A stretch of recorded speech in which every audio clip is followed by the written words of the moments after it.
उस रात पूरा धारमपुर जिला जैसे ठंडी धुंध की मोटी चादर में लिपटा हुआ था।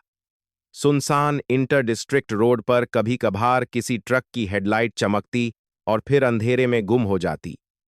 सड़क किनारे की चाय की दुकानों की पीली रोशनी बुझ चुकी थी, सिर्फ हवा थी जो सूखे पेड़ों से टकराकर सीटी जैसी आवाज निकाल रही थी।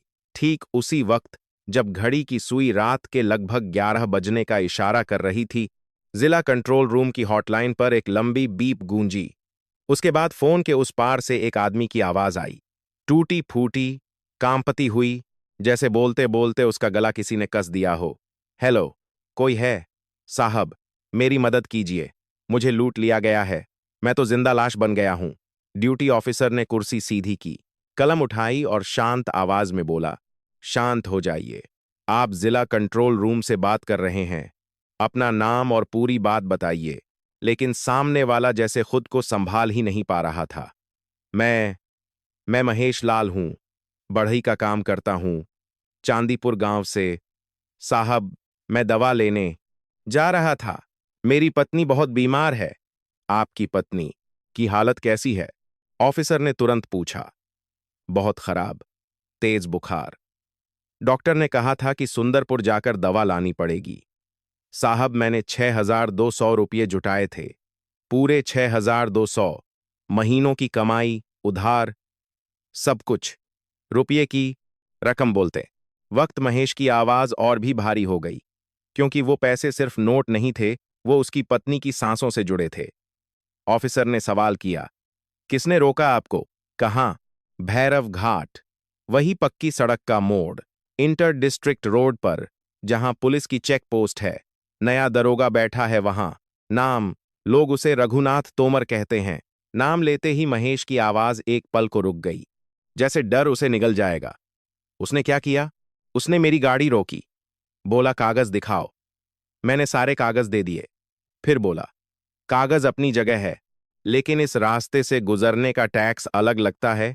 और बिना पूछे मेरी जेब में हाथ डाल दिया, सारे पैसे निकाल लिए। महेश की सांस तेज हो गई। मैं उसके पैरों में गिर गया साहब, रोया। बोला, ये मेरी पत्नी की दवा के पैसे हैं।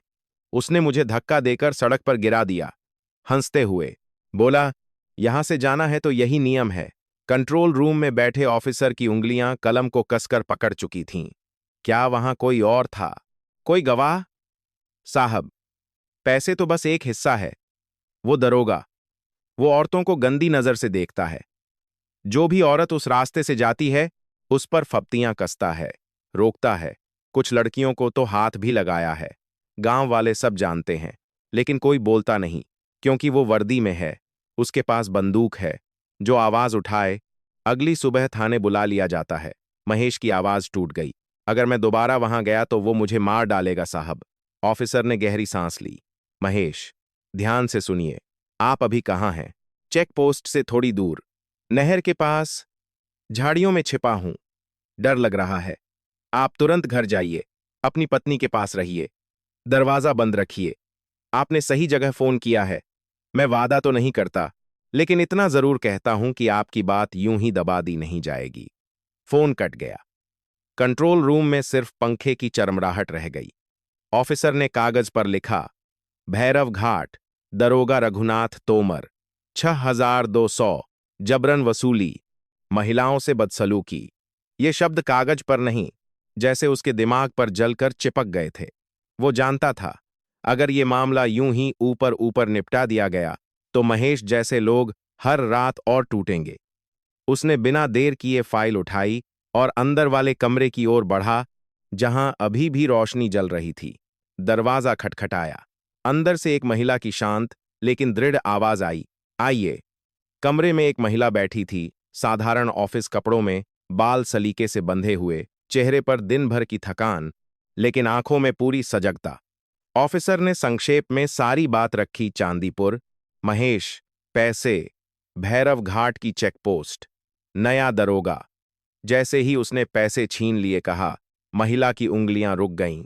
महिलाओं से बदसलूकी सुनते ही उसकी नजरें सख्त हो गईं। उसने एक भी बार नहीं पूछा, पक्का है? उसने सीधा सवाल किया, चांदीपुर से सुंदरपुर जाने का यही रास्ता है? जी। भैरव घाट का मोड़, वही पुराना पुल, बरगद का पेड़? जी, वही। महिला ने घड़ी की ओर देखा, फिर खिड़की से बाहर अंधेरे में। नया दरोगा कितने दिन से है? कुछ ही हफ्ते। और इतने में यह सब? ऑफिसर चुप रहा।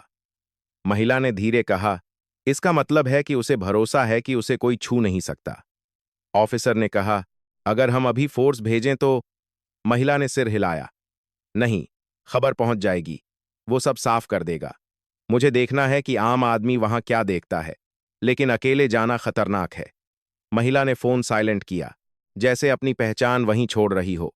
मैं किसी बहादुरी के लिए नहीं जा रही, मैं समझने जा रही हूं। बिना समझे फैसला सिर्फ कागज पर होता है।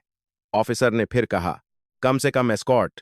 नहीं, कोई एस्कॉर्ट नहीं, कोई सायरन नहीं, कोई सरकारी गाड़ी नहीं। मुझे एक साधारण गाड़ी चाहिए। ऑफिसर ने हिम्मत जुटाकर पूछा, और महेश? उसकी पत्नी की हालत चुपचाप पता करवाइए, लेकिन किसी को भनक न लगे। महिला उठी, दुपट्टा कंधे पर रखा, दरवाजे तक पहुंचकर रुकी। एक और काम? जी, उसने हल्की लेकिन ठोस आवाज में कहा, मेरी मां को फोन कीजिए। ऑफिसर समझ गया, चांदीपुर सिर्फ एक गांव नहीं था, भैरव घाट सिर्फ एक मोड़ नहीं था। महिला ने कहा, आज मैं किसी पद पर नहीं लौट रही, आज मैं बस एक बेटी बनकर घर जा रही हूं। बाहर हवा तेज हो चुकी थी। भैरव घाट की चेक पोस्ट पर पीली रोशनी अभी भी जल रही थी, जैसे किसी शिकार का इंतजार कर रही हो। उसे नहीं पता था कि आज रात वही रोशनी अपने जीवन की सबसे लंबी रात देखने वाली है। रात गहराती जा रही थी, लेकिन जिला कार्यालय की उस मंजिल पर अभी नींद का कोई नामो निशान नहीं था। बाहर सड़कों पर सन्नाटा उतर चुका था, पर भीतर एक कमरे में जलती पीली रोशनी के नीचे फाइलों की परछाइयां दीवारों पर लंबी होती जा रही थीं। नंदिनी कुर्सी पर सीधी बैठी थी, सामने खुली फाइल को देख रही थी, मगर उसकी आंखें कागज के अक्षरों पर नहीं, कहीं और टिकी थीं। कंट्रोल रूम से आई वह आवाज अब भी उसके कानों में गूंज रही थी। एक आदमी की टूटी हुई सांसें, उसकी बेबसी और उन शब्दों के पीछे छुपा डर जो उसने खुलकर कहने की हिम्मत नहीं की थी। महेश लाल, एक साधारण बढ़ई, चांदीपुर, भैरव घाट, सिर्फ कुछ नाम, कुछ जगहें, लेकिन नंदिनी जानती थी कि इन्हीं नामों के पीछे कितनी जिंदगियां चुपचाप पिसती रहती हैं।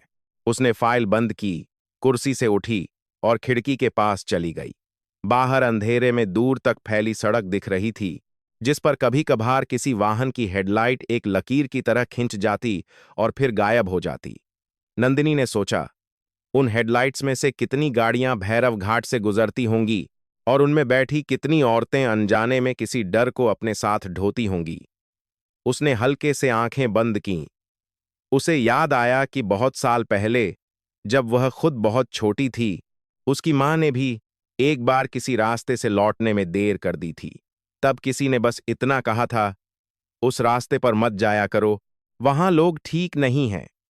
उस दिन नंदिनी ने पहली बार समझा था कि रास्ते सिर्फ नक्शे पर नहीं होते, रास्तों के अपने चरित्र होते हैं, और कई बार वो चरित्र इंसानों से भी ज्यादा खतरनाक हो जाते हैं। मेज पर रखा फोन अचानक हल्का सा कांपा। कोई मैसेज नहीं था, बस नेटवर्क का संकेत बदल रहा था। नंदिनी ने फोन उठाया, फिर वापस रख दिया। उसने जानबूझकर किसी को फोन नहीं किया। उसे पता था, अगर इस वक्त उसने किसी भी बड़े नाम, किसी भी पद या किसी भी दफ्तर का जिक्र किया, तो बात फैलते देर नहीं लगेगी। और जिस आदमी ने भैरव घाट को अपनी निजी जागीर बना लिया था, उसे खबर मिलते ही सब कुछ बदल देगा। वह सबूत नहीं, सिर्फ सन्नाटा छोड़ेगा। नंदिनी यह खेल समझती थी। वह जानती थी कि सत्ता हमेशा सामने से हमला नहीं करती, वह पहले खबरों को मारती है। उसने अपनी डायरी खोली, जिसमें आम तौर पर मीटिंग्स और तारीखें लिखी होती थीं। आज उसने उसमें कुछ और ही लिखा, भैरव घाट, रात, बिना पहचान। ये शब्द लिखते हुए उसकी उंगलियां जरा भी नहीं कांपीं। यह कोई अचानक लिया गया फैसला नहीं था, यह उन सैकड़ों छोटी छोटी बातों का नतीजा था जिन्हें उसने सालों तक देखा, सुना और शायद कभी कभी अनदेखा भी किया था। नंदिनी जानती थी कि अगर आज उसने सिर्फ आदेश देकर किसी और को भेज दिया तो शायद एक मामला सुलझ जाएगा, लेकिन वह जड़ नहीं कटेगी जिसने ऐसे रघुनाथ तोमर पैदा किए हैं।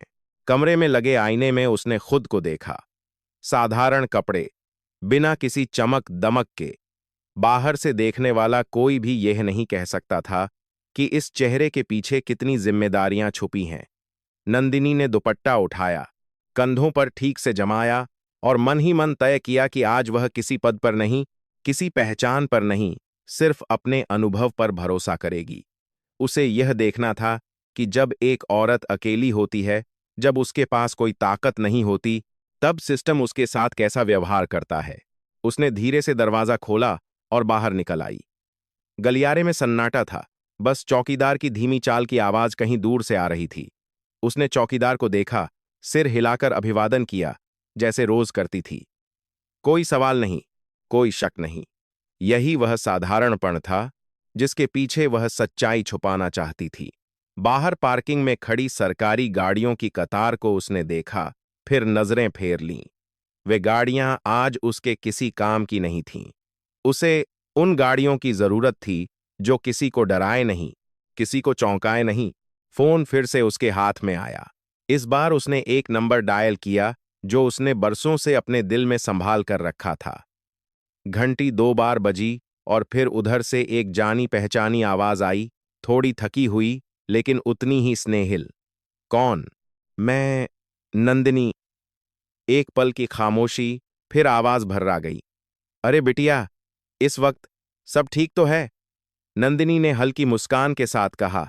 सब ठीक है मां, बस बहुत दिन हो गए, सोचा तुम्हारी आवाज सुन लूं।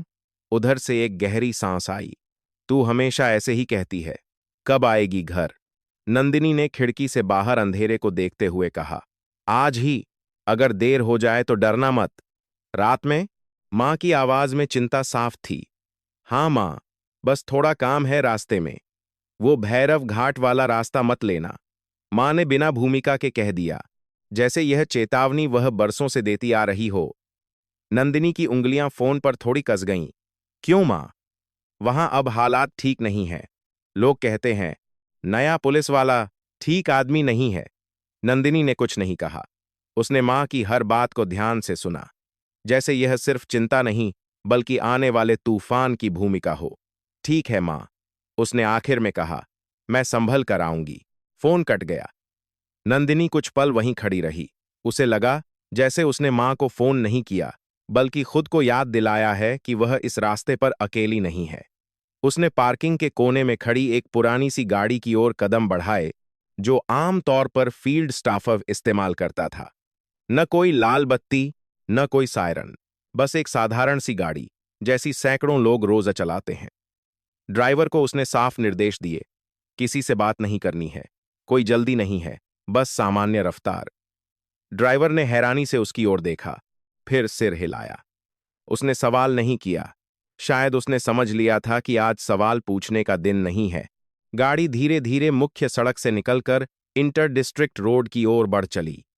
बाहर का अंधेरा अब और घना हो चुका था। रास्ते के किनारे खड़े पेड़ ऐसे लग रहे थे जैसे किसी पुराने रहस्य के गवाह हों। नंदिनी पीछे की सीट पर बैठी खिड़की से बाहर देखती रही। हर मोड़, हर संकेत उसे किसी कहानी की तरह लग रहा था। वह जानती थी कि कुछ ही किलोमीटर बाद वही भैरव घाट आएगा, जिसके बारे में आज एक आदमी रोते हुए मदद मांग रहा था। उसने अपनी आंखें बंद कीं और खुद से एक सवाल पूछा, अगर वह सच में एक आम औरत होती, बिना किसी पहचान के, बिना किसी ताकत के, तो क्या आज रात उसके साथ भी वही होता जो महेश के साथ हुआ? यह सवाल किसी फाइल में दर्ज नहीं हो सकता था, किसी रिपोर्ट में नहीं लिखा जा सकता था। इसका जवाब सिर्फ उस मोड़ पर, उस चेक पोस्ट पर, उस एक आदमी की नजर में छुपा था। और नंदिनी यह जवाब अपने कानों से नहीं, अपनी त्वचा से महसूस करना चाहती थी। गाड़ी आगे बढ़ती रही। दूर कहीं एक पीली रोशनी टिमटिमाई। ड्राइवर ने धीमे से कहा, मैडम, आगे वही इलाका शुरू होता है। नंदिनी ने खिड़की से झांका। अंधेरे में वह रोशनी किसी आंख की तरह लग रही थी, खुली, चौकन्नी, इंतजार में। उसने गहरी सांस ली। यह सांस डर की नहीं थी, यह सांस उस पल की थी जब कोई इंसान जानता है कि वह जिस रास्ते पर चल रहा है वहां लौटना आसान नहीं होगा। लेकिन कभी कभी कुछ रास्तों पर चलना जरूरी होता है ताकि दूसरों को चलने लायक रास्ता मिल सके। गाड़ी उसी रोशनी की ओर बढ़ रही थी और नंदिनी को यह अच्छी तरह पता था कि इस रात के बाद न तो वह और न ही भैरव घाट पहले जैसे रहेंगे। सुबह की पहली हल्की रोशनी चांदीपुर गांव के कच्चे रास्तों पर फैल रही थी। रात की ठंड अब भी मिट्टी में बसी हुई थी, लेकिन आंगनों में उठता धुआं बता रहा था कि गांव जाग चुका है। नंदिनी की गाड़ी गांव के किनारे आकर रुकी, जहां से आगे पक्की सड़क खत्म हो जाती थी और वही रास्ता शुरू होता था जिस पर उसने बचपन में नंगे पांव न जाने कितनी बार दौड़ लगाई थी। वह गाड़ी से उतरी, चारों ओर नजर डाली। हवा में गोबर के उपलों की गंध थी, कहीं से बैलों की घंटी की धीमी आवाज आ रही थी। यह वही गांव था जो उसके खून में बसा था, लेकिन आज वह इसे किसी मेहमान की तरह देख रही थी, जैसे बरसों बाद लौटने पर इंसान अपने ही घर को नई नजरों से देखता है। घर का दरवाजा खुला था। आंगन में उसकी मां चूल्हे के पास बैठी थीं, लकड़ियां सुलगा रही थीं। नंदिनी को देखते ही उसकी मां ने आंखें उठाईं, पल भर को जैसे विश्वास ही नहीं हुआ। फिर चेहरे पर एक थकी हुई मुस्कान फैल गई।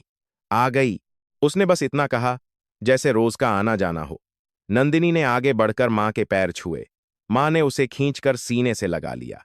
उस आलिंगन में न कोई सवाल था, न कोई शिकायत, सिर्फ बरसों की दूरी पिघलती चली गई। रास्ते में कोई दिक्कत तो नहीं हुई? मां ने पूछा। नंदिनी ने सिर हिलाया। नहीं मां, सब ठीक।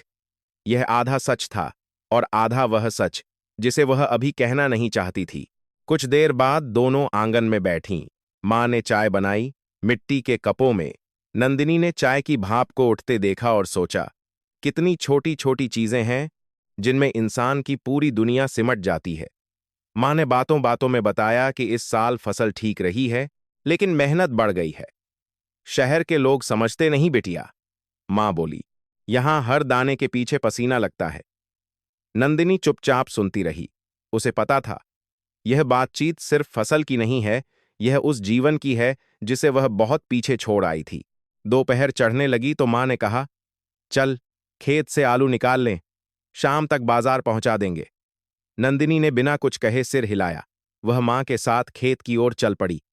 मिट्टी में हाथ डालते ही उंगलियां स्याह हो गईं। मां ने मुस्कुराकर कहा, तेरे हाथ खराब हो जाएंगे। नंदिनी ने जवाब दिया, मां, ये हाथ तभी खराब होंगे जब काम से डरेंगे। दोनों ने मिलकर आलू निकाले, बोरी में भरे। यह दृश्य शांत था, लगभग सुखद, लेकिन नंदिनी के भीतर कहीं एक बेचैनी थी जो इस शांति को पूरा महसूस नहीं करने दे रही थी। काम निपटाकर वे घर लौटीं। बोरी को गाड़ी में रखा गया। मां ने कहा, चल, छोटे रास्ते से चलेंगे, देर नहीं होगी। नंदिनी ड्राइवर की सीट पर बैठी, मां बगल में। गाड़ी कच्चे रास्ते पर चलने लगी। कुछ दूर चलकर मां ने अचानक कहा, उधर मत जाना। नंदिनी ने ब्रेक हल्का सा दबाया। क्यों मां? मां की आवाज में डर साफ झलक रहा था। वो भैरव घाट वाला रास्ता, वहां अब मत जाना। नंदिनी ने गाड़ी साइड में रोक दी। क्या हुआ वहां? मां कुछ पल चुप रही, फिर बोली, वो पुलिस वाला दरोगा, वो ठीक नहीं है। नंदिनी ने मां की ओर देखा। कैसा? मां ने इधर उधर देखा, जैसे कोई सुन न ले। लोगों को रोकता है, पैसे मांगता है, औरतों से बदतमीजी करता है। पिछली हफ्ते शांति की बहू बाजार से लौट रही थी, तो उसने गाड़ी रुकवाई, बेकार के सवाल किए। वो रोती हुई आई थी घर। मां की आवाज कांप गई। हम गरीब लोग हैं बिटिया, किससे लड़ें? नंदिनी ने स्टीयरिंग व्हील पर हाथ कस लिए। क्या किसी ने शिकायत नहीं की? मां हंसी, लेकिन वह हंसी कड़वी थी। किससे? वही तो कानून है वहां। जिसके पास वर्दी और बंदूक हो, उसके सामने कौन बोले? कुछ देर सन्नाटा रहा। फिर मां ने धीरे से कहा, तू कच्चे रास्ते से चल, थोड़ा घूमा हुआ है लेकिन सुरक्षित है। नंदिनी ने सामने पक्की सड़क की ओर देखा।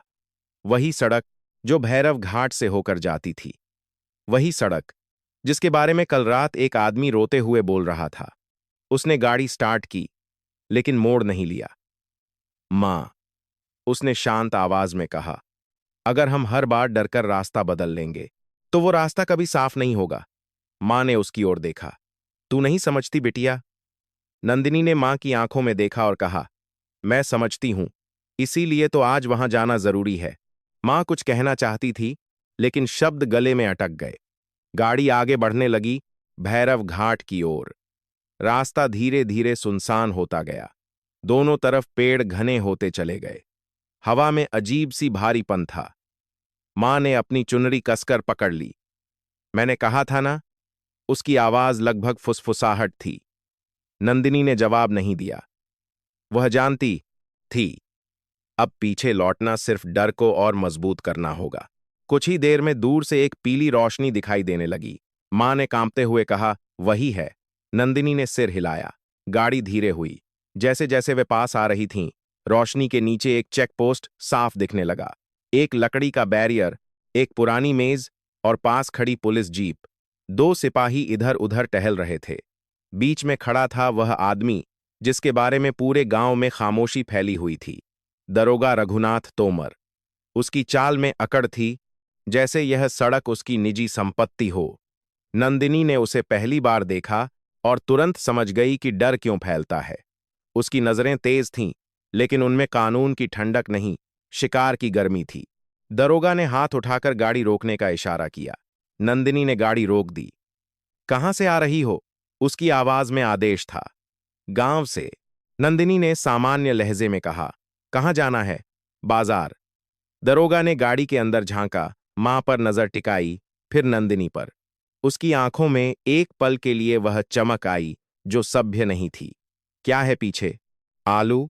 दरोगा हंसा। आलू? उसने इशारे से सिपाही को बुलाया। जरा देखो, कहीं कुछ और तो नहीं छुपाया। सिपाही बोरी खोलने लगा। आलू सड़क पर गिरने लगे।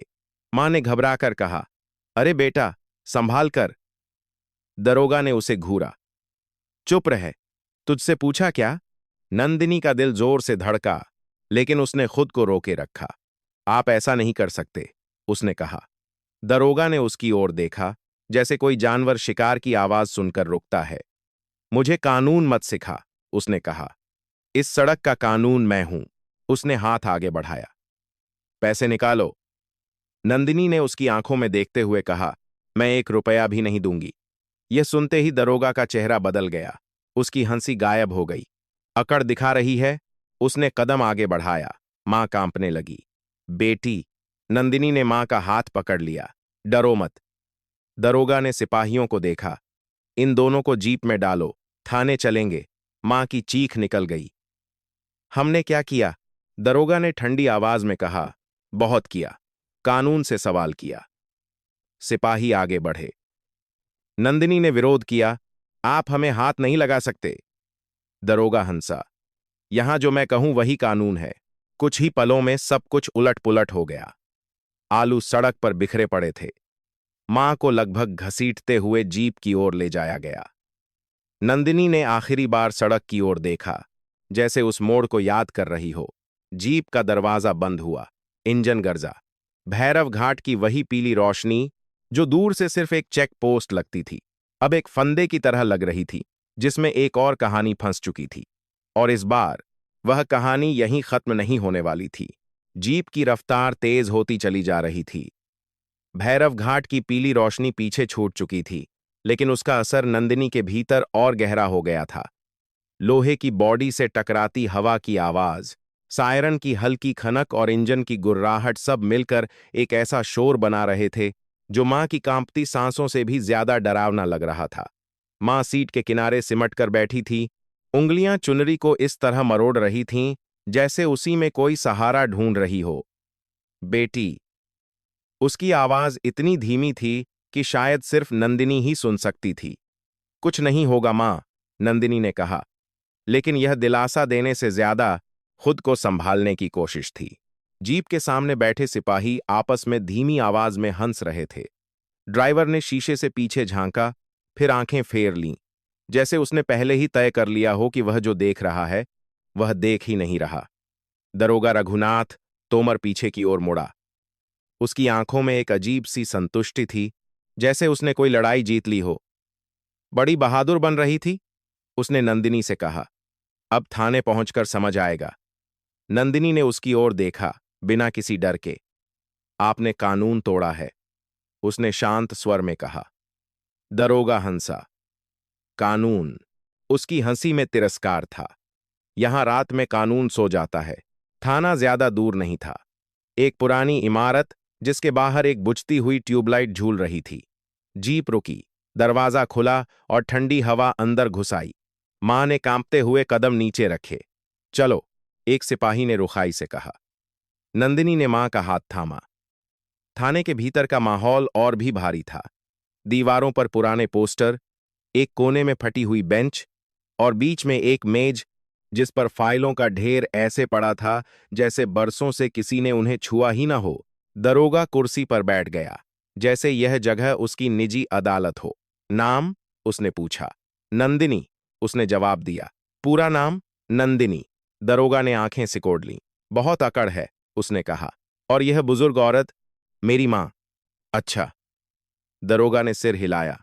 तो मां बेटी दोनों कानून सिखाने आई थीं। उसने सिपाही की ओर देखा। इनको लॉकअप दिखाओ। मां की आंखों में आंसू भर आए।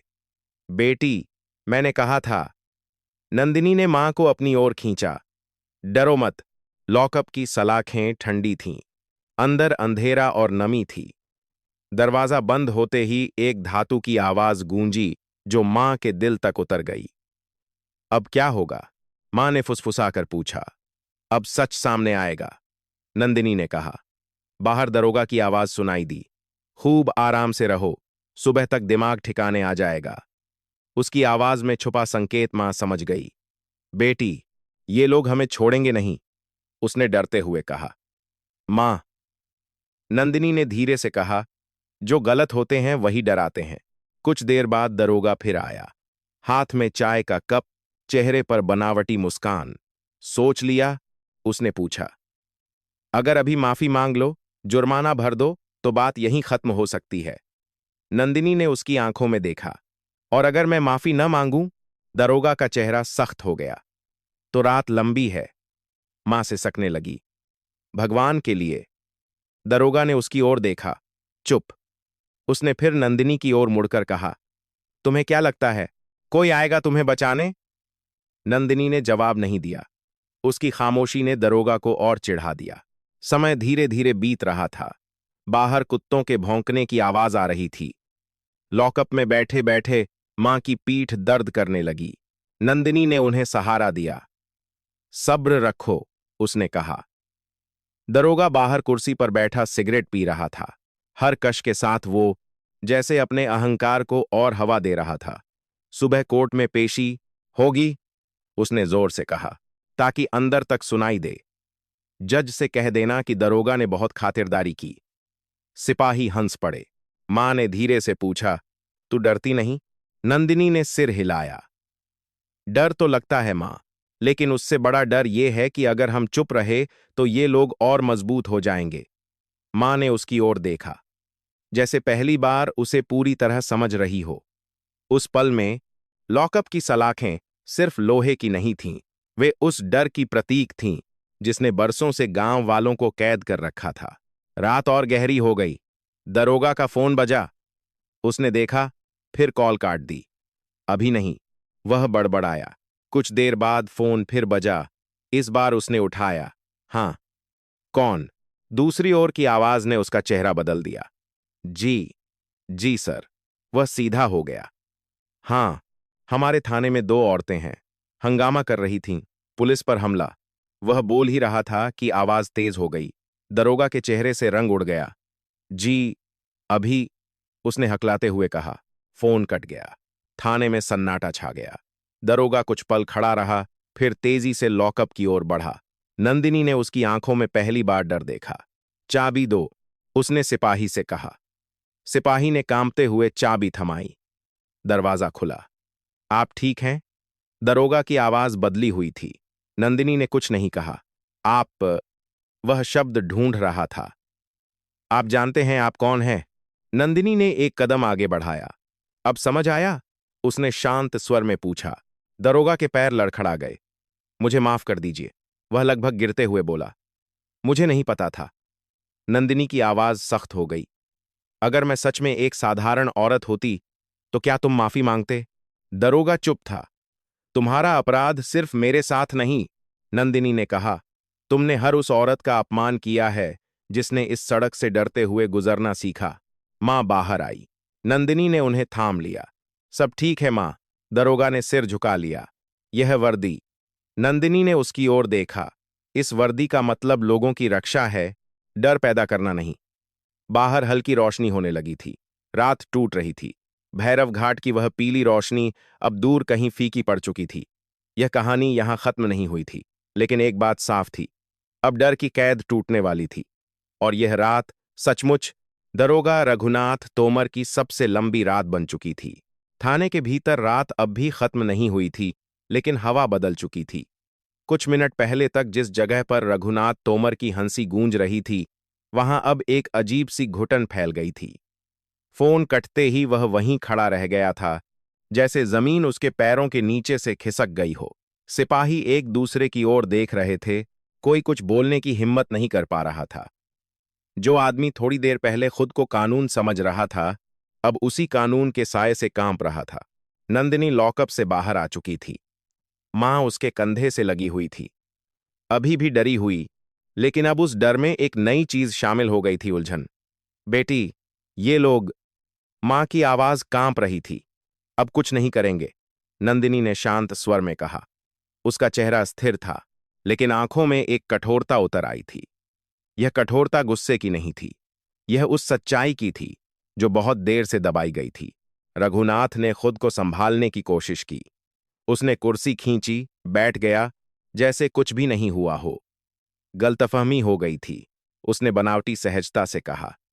रात का वक्त था, माहौल गर्म हो गया। नंदिनी ने उसकी ओर देखा। गलतफहमी तब होती है जब इरादे साफ हों, उसने कहा। यहां इरादे साफ नहीं थे। रघुनाथ की आंखें झुक गईं। मैं माफी मांग चुका हूं, उसने धीमी आवाज में कहा। बस, बात यहीं खत्म कर दीजिए। नंदिनी ने सिर हिलाया। यह कोई निजी मामला नहीं है, उसने पहला को बीट कहा। यह उस भरोसे का मामला है जो इस वर्दी के साथ जुड़ा होता है। थाने में बैठे एक पुराने हवलदार ने साहस जुटाकर कहा, मैडम, रात बहुत हो चुकी है, शायद सुबह तक। नंदिनी ने उसकी बात बीच में काट दी। नहीं, उसने कहा, सच को सुबह का इंतजार नहीं करना चाहिए। जितनी देर करेंगे उतना ही जहर फैलता रहेगा।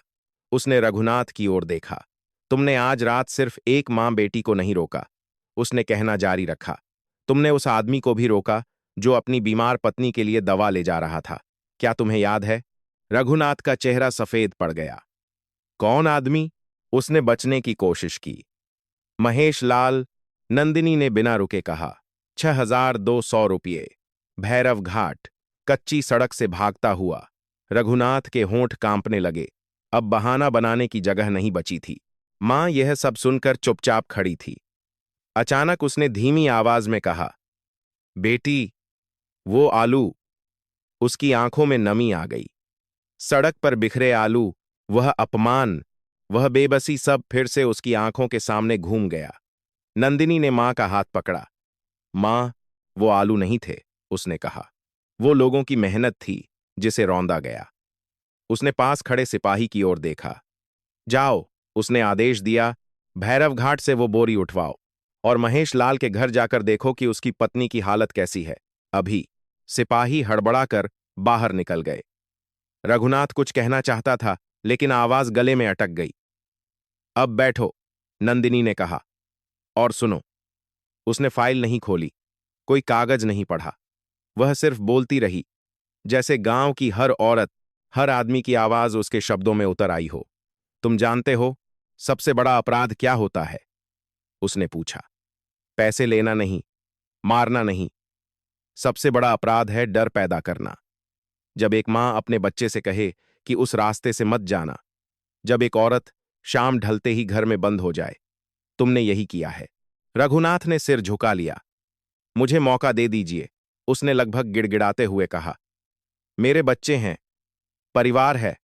नंदिनी की आंखें सख्त हो गईं। जब तुम किसी गरीब आदमी से पैसे छीनते हो, उसने पूछा, तब तुम्हें अपने बच्चे याद नहीं आते?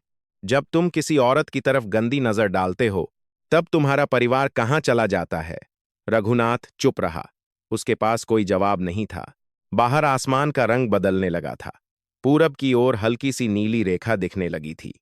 रात टूट रही थी, लेकिन थाने के भीतर अभी फैसला होना बाकी था। नंदिनी ने हवलदार की ओर देखा। एक रिपोर्ट तैयार कीजिए, उसने कहा। पूरी रात की, बिना काट छांट के। मैडम, हवलदार ने हिचकते हुए कहा। यह सब लिख दिया गया तो? नंदिनी ने उसकी ओर देखा। तो क्या? उसकी आवाज में सवाल नहीं, चेतावनी थी। हवलदार ने सिर झुका लिया। वह समझ गया कि यह रात सिर्फ रघुनाथ की नहीं, हर उस आदमी की परीक्षा है जिसने चुप रहना चुना था। कुछ देर बाद एक सिपाही वापस आया। मैडम, उसने कहा, महेश लाल की पत्नी की हालत नाजुक है, लेकिन दवा मिल गई है। डॉक्टर देख रहे हैं। नंदिनी ने आंखें बंद कर एक पल के लिए राहत की सांस ली। और पैसे? वो भी वापस दिला दिए गए हैं। नंदिनी ने सिर हिलाया। ठीक है। मां ने पहली बार चैन की सांस ली। भगवान भला करे, उसने बुदबुदाया। नंदिनी ने मां की ओर देखा। भगवान नहीं मां, उसने कहा। लोगों को अपना भला खुद करना पड़ता है। रघुनाथ कुर्सी पर ढह सा गया था। अब उसमें कोई अकड़ नहीं बची थी। मुझे बख्श दीजिए, उसने आखिरी कोशिश की। नंदिनी ने उसकी ओर देखा और पहली बार उसकी आवाज में ठंडक नहीं, बल्कि अंतिमता थी।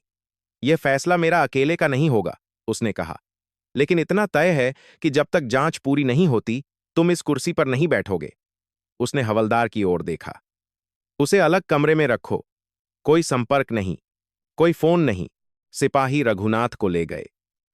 जाते वक्त वह पीछे मुड़ा, जैसे कुछ कहना चाहता हो, लेकिन शब्द मर चुके थे। थाने में सन्नाटा छा गया। बाहर से पक्षियों की पहली आवाजें आने लगी थीं। सुबह होने वाली थी। मां ने थके हुए स्वर में कहा, बेटी, घर चलें? नंदिनी ने सिर हिलाया। हां मां, उसने कहा। लेकिन एक काम और है। वे बाहर निकलीं। ठंडी हवा में अब सुबह की हल्की गंध थी। नंदिनी ने आसमान की ओर देखा। आज गांव के लोग जागेंगे, उसने धीरे से कहा, और उन्हें पता चलेगा कि डर हमेशा के लिए नहीं होता। मां ने उसकी ओर देखा। आंखों में गर्व और राहत दोनों थे।